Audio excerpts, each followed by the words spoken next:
Hello अंशन lovers, welcome back to my channel. Brilliant mistake fan fiction का part 2 शुरू करते हैं। लास्ट पार्ट में हमने देखा था वियिंग वांगजी को रफली किस करते हुए कहता है, आई एम सॉरी लंजा, पर ये मेरे साथ फिर से हो रहा है। क्या तुम प्लीज़ फिर से मेरे साथ कर सकते हो? वांगजी को ऑलरेडी अशेम्ड फील हो रहा था कि वियिंग को इस तरह आउट ऑफ कंट्रोल देखकर वो खुद भी काफ़ी टर्न्ड ऑन और एक्साइटेड फील कर रहा था। वो वियिंग के लिप्स पर हार्डली बाइट करते हुए कहता है, तुम्हें सॉरी कहने की कोई ज़रूरत नहीं है। वियिंग तुरंत वांगजी के अराउंड अपने लेग्स रैप कर लेता है और उससे कहता है, प्लीज़ डोंट स्टॉप लंजा।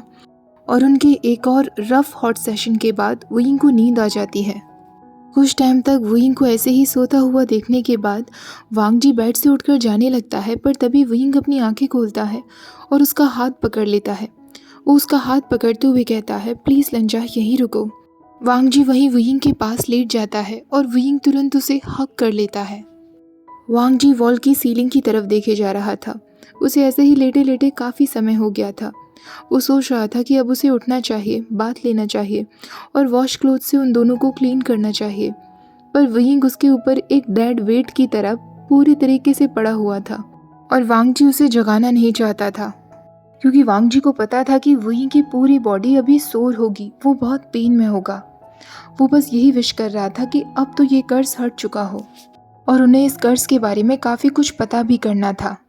पर वो कल की बात थी। फिलहाल वो अपने बेड साइड की लैंप को बुझा देता है और पूरे रूम में अंधेरा हो जाता है। और वांगजी को ये फीलिंग बहुत अच्छी लग रही थी कि वियिंग किस तरह सॉफ्टली उसकी बाहों में लेटा हुआ था। उसकी ब्रीदिंग की आवाज़ें वांगजी को बहुत प्यारी लग रही थीं और उसे पता भी नहीं चलता कि उसे कब नींद आ जाती है। पर जब उसकी आंखें खुलती हैं तो वो फिर से शॉक्ड था। वियिंग एक बार फिर अर्जेंटली उसे वाइल्डली किस कर रहा था और उससे कह रहा था, I am sorry Lanja, but I need this. Wangji समझ गया था कि वियिंग का वो कर्ज अभी नहीं हटा है और एक बार फिर वो दोनों एक दूसरे में टैंगल्ड हुए वहीं सो जाते हैं। अगली सुबह जब होती है, वांगजी की आंखें खुलती हैं। 5 से ज़्यादा टाइम हो चुका था। वो देखता है कि वियिंग ऑलरेडी जागा हुआ था और बेडशीट से उसने खुद को कवर किया हुआ था। वांगजी उससे पूछता है, तुम अब कैसा फील कर रहे हो वियिंग? वांगजी की आवाज़ थोड़ी रफ साउंड कर रही थी। वो उठने की कोशिश कर रहा था तो अपने पेन को छुपा नहीं पा रहा था। उसकी पूरी बॉडी पेन कर रही थी। वो वियिंग की तरफ देखता है तो वियिंग उससे कहता है, मैं समझ सकता हूँ लंजा, इस वक्त मेरी पूरी बॉडी का भी बुरा हाल है। वांगजी को अपनी थाइस और अपनी लोअर बैक में काफ़ी पेन फील हो रहा था और वो एक कंफर्टेबल पोजीशन में बैठने की कोशिश कर रहा था। वियिंग उसे इस तरह देखकर कहता है, आई एम सॉरी लंजा। वांगजी उससे कहता है, कोई बात नहीं, पर तुम अब कैसा फील कर रहे हो? क्या उस कर्ज का असर कुछ कम हुआ? वियिंग मुस्कुराते हुए कहता है, हाँ शायद। फाइनली अब मैं सेक्स के लिए डेस्परेट नहीं हूँ। वांगजी उससे कहता है, आज हमें लैब चलना चाहिए। हम जल्दी से शावर ले लेते हैं, उसके बाद लैब में तुम्हारा चेकअप कराना होगा, जिससे हमें पता चल सके कि कर्ज की कोई और रिएक्शन तो नहीं है। वियिंग कहता है, पर अब मैं नॉर्मल फील कर रहा हूँ लंजा। मुझे पता है ये थोड़ा अजीब क्वेश्चन है, पर क्या तुमने कभी सेक्स कर्ज किसी के ऊपर देखा है या तुमने खुद कभी उसे फील किया हो? वांगजी तुरंत ना में सिर हिला देता है। वियिंग कहता है, आई एम सॉरी लंजा, मुझे इस तरह पूछना पड़ा। ये सब कुछ कितना एम्बैरेसिंग है। वांगजी उससे कहता है, तुम्हें एम्बैरेसिंग फील करने की कोई ज़रूरत नहीं है। वियिंग कहता है, लंजा, कल रात मैंने तुमसे 3 बार रिक्वेस्ट की मेरे साथ इंटीमेट होने के लिए, वो भी इतने वाइल्ड तरीके से, और तुम कह रहे हो कि मुझे एम्बैरेसिंग फील करने की ज़रूरत नहीं है। वांगजी उससे कहता है, कर्ज की वजह से तुम पेन में थे, तुम्हें इसकी ज़रूरत थी। हम पार्टनर्स हैं, हम एक दूसरे की मदद तो कर सकते हैं ना, इसलिए मैं तुम्हारी मदद कर रहा था। वियिंग हंसते हुए कहता है, लंजा, तुम चाहे जो भी कुछ कहो, पर कल रात जो भी कुछ हुआ वो मेरे लिए मोस्ट एम्बैरेसिंग था और मैं शायद उसे कभी भी नहीं भुला पाऊंगा। वांगजी उससे कहता है, मैं समझ सकता हूँ, पर तुम बस मेरी बात सुनो। तुम्हें कल रात को लेकर बिल्कुल भी शेम फील करने की ज़रूरत नहीं है। मेरे इन्वॉल्वमेंट की वजह से किसी बात की चिंता मत करो। हम दोनों एक दूसरे के लिए सिर्फ को वर्कर्स नहीं हैं वियिंग। वियिंग मुस्कुराते हुए उससे कहता है, हाँ, अब तो बिल्कुल भी नहीं है। वांगजी कहता है, हम बहुत पहले से नहीं थे, हम दोनों हमेशा से फ्रेंड्स रहे हैं और मुझे इस बात की खुशी है। मुझे खुशी है कि कल मैं तुम्हारे साथ था, तुम मुझ पर विश्वास कर सके। वियिंग अपने चीक्स छुपाते हुए कहता है, लंजा, कल के बारे में सोचते ही मैं ब्लश करने लगता हूँ। वांग जी मुस्कुराने लगता है तो वियिंग कहता है, पर तुम ठीक कह रहे हो, हमें अब लैब जाना होगा, बट फिलहाल हम दोनों को शावर लेने की ज़रूरत है। वांग जी उससे कहता है, पहले तुम चले जाओ। वियिंग उससे कहता है, नहीं लंजा, पहले तुम चले जाओ। तुम मेरे अपार्टमेंट में गेस्ट हो और गेस्ट एक गॉड की तरह होता है, और कल रात जो भी कुछ हुआ उसके बाद मैं समझ सकता हूँ कि तुम्हारी क्या हालत हुई होगी। पर मैं बिल्कुल क्लीन हूँ लंजा, तो तुम्हें चिंता करने की कोई ज़रूरत नहीं है। तुम चाहो तो मैं तुम्हें टेस्ट रिजल्ट्स भी दिखा सकता हूँ। वांग जी उससे कहता है, कोई ज़रूरत नहीं है वियिंग, तुमने ऑलरेडी मुझे बता दिया था रात को। वियिंग कहता है, अपने कोवर्कर को कौन इस तरह बताता है, कितना वियर्ड लगा होगा ना तुम्हें लंजा। वांग जी कहता है, कोई बात नहीं, मैं समझ सकता हूँ कि लास्ट नाइट तुम किस पोजीशन में थे। उसके बाद वांग जी शार लेने के लिए चला जाता है। अब उस बात को ऑलमोस्ट 2 महीने बीत चुके थे, पर अभी भी उन दोनों को नहीं पता चला था कि वियिंग के ऊपर ये कर्ज किस तरीके का था। उन्होंने वियिंग के टेस्ट करवाए, काफ़ी रिसर्च की, इन्वेस्टिगेशन टीम से भी बहुत कुछ पूछने की कोशिश की, पर वियिंग के कर्ज के बारे में कुछ पता नहीं चला। वांग जी को सिर्फ इतना पता था कि वियिंग के पास बाकी सारे कल्टीवेटर्स की तरह गोल्डन को नहीं है, इसलिए वियिंग के कल्टीवेशन के तरीके कुछ अलग थे। काफ़ी हफ्ते इसी तरह बीतते जा रहे थे। वो दोनों साथ में कर्ज से रिलेटेड बातें किया करते थे, पर उन दोनों के बीच जो भी कुछ हुआ था इस बारे में वो बात नहीं करते थे। उन्हें अभी भी काफ़ी एम्बैरेसिंग फील होता था, पर वो दोनों अब को वर्कर्स से भी बहुत ज़्यादा कुछ बन चुके थे। उस इंसिडेंट के नियरली 2 महीने बाद वांग जी और वियिंग जब साथ में लंच कर रहे थे, वियिंग को अचानक काफ़ी वॉमिटिंग जैसा फील होता है और वो बाथरूम की तरफ भागा हुआ जाता है। वियिंग को अपनी तबीयत कुछ ठीक नहीं लग रही थी। उस दिन वांग जी वियिंग को घर छोड़ने के लिए आता है। वियिंग उससे कहता है, लंजा, तुम्हें मुझे घर तक छोड़ने के लिए आने की ज़रूरत नहीं थी, मैं ठीक हूँ। मैंने लंच टाइम पर कुछ नूडल्स खा लिए थे, शायद इस वजह से पेट खराब हो गया होगा। वांग जी उससे कहता है, तुम्हें फ्लू हो सकता है। जैसे ही वो वियिंग के घर तक पहुँचते हैं, वांग जी उससे पूछता है, क्या मैं भी तुम्हारे अपार्टमेंट चलूँ अगर तुम्हें ज़रूरत हो तो। वियिंग कहता है, नहीं लंजा, मैं थोड़ी ही देर में ठीक हो जाऊँगा, मैं अपने आप चला जाऊँगा। वांग जी उससे कहता है, ठीक है। उसके बाद वांग जी चला जाता है। कुछ टाइम बाद वांग जी वियिंग को मैसेज करके उसकी हालत के बारे में पूछता है, तो वियिंग कहता है, लंजा, मुझे फिर से काफ़ी सारी वॉमिटिंग हो गई थी, पर अब मैं आराम कर रहा हूँ। वांग जी उससे कहता है, ठीक है, मैं तुम्हें मॉर्निंग में फिर मैसेज करूँगा, और अगर तुम्हें ज़रूरत लगी तो प्लीज़ मुझे बुला लेना, और ऑफिस आने की ज़रूरत नहीं है। अगली सुबह होती है, पर वियिंग की वॉमिटिंग अभी भी बंद नहीं थी। अब वांग जी सीधा वियिंग को वेंचिंग के पास लेकर आता है। वियिंग एक बार फिर उससे कहता है, लंजा, इसकी कोई ज़रूरत नहीं है, मैं बिल्कुल ठीक हूँ, मेरा सिर्फ पेट गड़बड़ है। तभी वेंचिंग कहती है, अपना मुंह बंद रखो वेविशन, मुझे तुम्हारा ब्लड टेस्ट करना होगा। तुम्हें नीडल्स से डर तो नहीं लगता ना, क्योंकि मैं अब नीडल्स का इस्तेमाल करने वाली हूँ। वियिंग बार बार मना कर रहा था, पर वेंचिंग उसका हाथ पकड़ लेती है और उसका ब्लड निकालकर लैब में टेस्ट के लिए ले जाती है। कुछ टाइम बाद जब वो वापस आती है तो उसके फेशियल एक्सप्रेशन से कुछ समझ नहीं आ रहा था।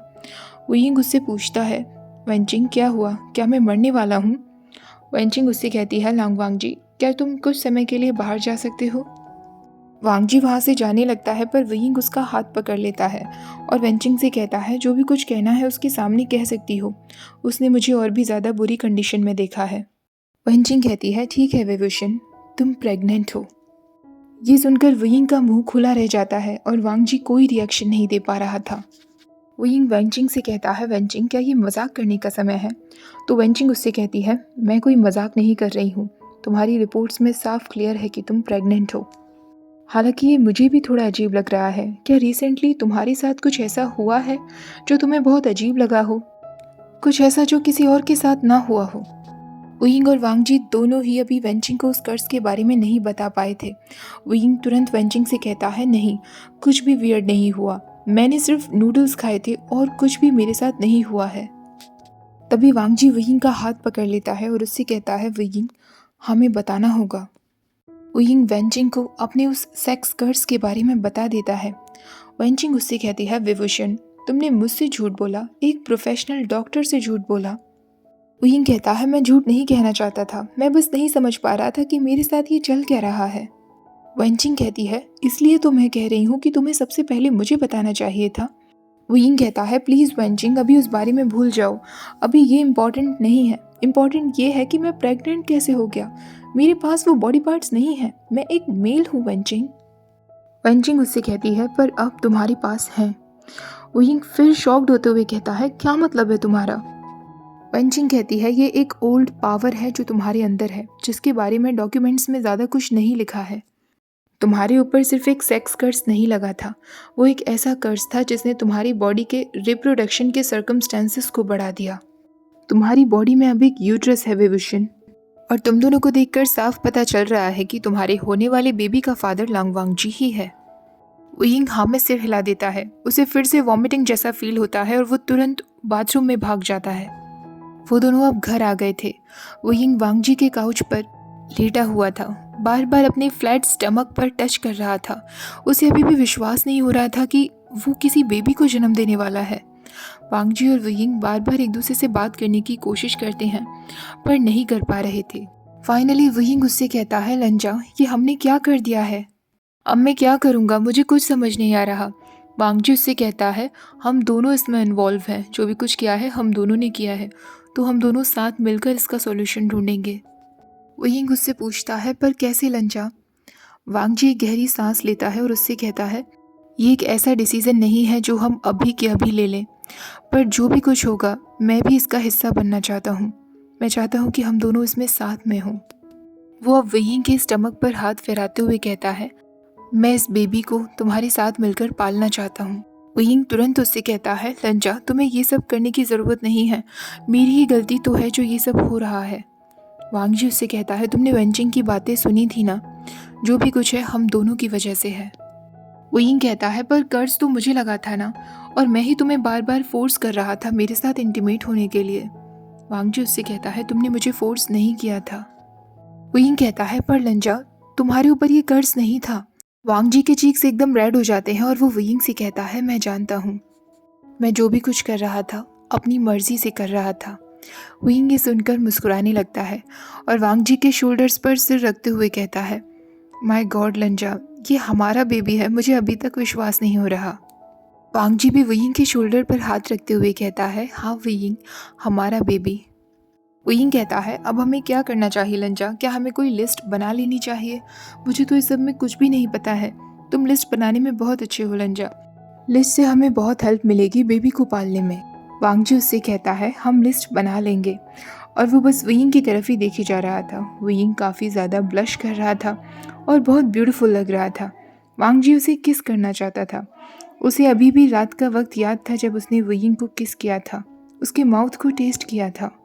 वुयिंग भी तुरंत वांगजी को गले से लगा लेता है और उससे कहता है मैं बहुत एक्साइटेड हूँ लंजा। अब वुयिंग ने अपना रूटीन चेकअप करवाना शुरू कर दिया था। सोनोग्राफर उसके अल्ट्रासाउंड में बिजी था और वुयिंग बार बार वेंचिंग से पूछे जा रहा था कि बेबी बाहर कैसे आता है, पर वेंचिंग उसे कम्प्लीटली इग्नोर कर रही थी और सोनोग्राफी पर ध्यान दे रही थी। वुयिंग एक बार फिर कहता है लंजा, तुम प्लीज़ वेंचिंग से पूछो ना कि बेबी बाहर कैसे आता है, क्या उसके लिए हमें पहले से कुछ प्लान करना होगा? वेंचिंग उससे कहती है क्या तुमने सिजेरियन सेक्शन के बारे में सुना है? वुयिंग ये सुनते ही एकदम पेल हो जाता है और वांगजी की तरफ देखने लगता है। वेंचिंग कहती है उसके अलावा और कोई ऑल्टरनेटिव नहीं है, और वैसे भी उसमें अभी बहुत समय है, फिलहाल हमें अल्ट्रासाउंड पर फोकस करना चाहिए। वांगजी वहीं वुयिंग के पास ही खड़ा हुआ था। वुयिंग वेंचिंग से कहता है मुझे तो अभी भी विश्वास नहीं हो रहा है वेंचिंग, क्या पता तुम गलत हो। वेंचिंग एक बार फिर उसे पूरी तरीके से इग्नोर कर रही थी। तभी सोनोग्राफर कहता है तुम्हें अपनी शर्ट को ऊपर करना होगा और अपनी जीन्स को भी थोड़ा सा नीचे करना होगा। वुयिंग को थोड़ा सा अनईजी तो फील हो रहा था, पर वो अपनी शर्ट ऊपर करने लगता है। अब सोनोग्राफर उसके पेट पर कुछ जेल जैसा लगाने लगता है वुयिंग को, जिससे काफ़ी ठंडा सा फील होता है। सोनोग्राफर उससे कहता है आई एम सॉरी, मुझे तुम्हें पहले बताना चाहिए था और वार्निंग देनी चाहिए थी, ये जेल थोड़ा ठंडा लगता है। वुयिंग कहता है ये सब बहुत वियर्ड लग रहा है, बहुत ज़्यादा वियर्ड। सोनोग्राफर अब उन दोनों से कहता है फाइनली अब तुम लोग देख सकते हो। वुयिंग और वांगजी दोनों एक दूसरे के नज़दीक थे और स्क्रीन की तरफ देख रहे थे। वुयिंग कहता है ये तो एक बीन जैसा दिख रहा है, क्या ये सच में बेबी है? वांगजी वुयिंग का हाथ टाइटली पकड़ लेता है। वो वुयिंग से कहता है हाँ वुयिंग, ये सच में बेबी है, हमारा बेबी। वुयिंग का मुंह खुला का खुला रह जाता है और वेंचिंग मुस्कुराते हुए कहती है मैंने पहले ही कहा था ना। सोनोग्राफर कहता है कॉन्ग्रेचुलेशंस। वुयिंग और वांगजी भी एक दूसरे को कॉन्ग्रेचुलेशंस कहते हैं। वांग जी ने वुयिंग से कुछ भी डिस्कस नहीं किया था और उसे अपने अपार्टमेंट में रहने के लिए ले आया था। वुयिंग की शुरुआत के वीक्स उसके लिए काफ़ी टफ थे। उसे मॉर्निंग सिकनेस होने लगी थी। मोस्ट ऑफ द टाइम उसे वॉमिटिंग जैसा फील होता था। वो काफ़ी थका थका रहता था। टाइम के साथ साथ वुयिंग ने वांग जी के कपड़े पहनना शुरू कर दिया था। उसकी हुडी और उसके लूज ट्राउजर्स वुयिंग को पहनना अच्छा लगता था। ओके गाइस, आज का पार्ट यहीं ख़त्म करते हैं। आई होप ये स्वीट और हॉट सा फैन फिक्शन आपको अच्छा लग रहा होगा। वीडियो अच्छी लगी हो तो प्लीज़ वीडियो को लाइक, शेयर, चैनल को सब्सक्राइब करना मत भूलिएगा। Thank you for watching. Bye bye.